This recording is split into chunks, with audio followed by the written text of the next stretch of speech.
Громкие аплодисменты, свет софитов, озаряющий сцену, голос Рузмага Баскаева и заслуженный деятель искусств России выходит на сцену. Во Владикавказе прошел бенефис Анатолия Дзиваева. Любимец публики, талантливый актер и просто хороший человек. Много лет назад он уехал в Москву. Сейчас он вернулся, чтобы подарить осетинскому зрителю теплый творческий вечер. Я актер театра и иногда снимаюсь в кино. А встреча с моим зрителем – это для меня всегда радость.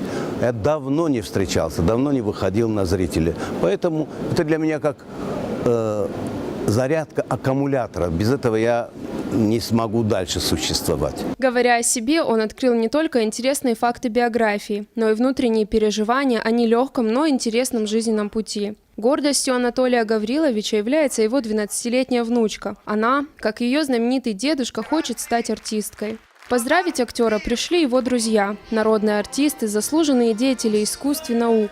Среди них Олег Тайсаев, Нодар Плиев, Ахурбек Магометов и Хаджумар Сабанов.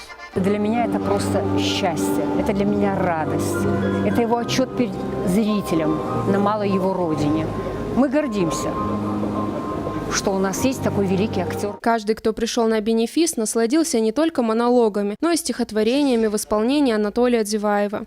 Вот третьего дня в клубе говорят: Шекспир, Вольтер. Я не читал, совсем не читал. А на лице своем показал, как будто читал. И так все. Стало на душе гадко, криво.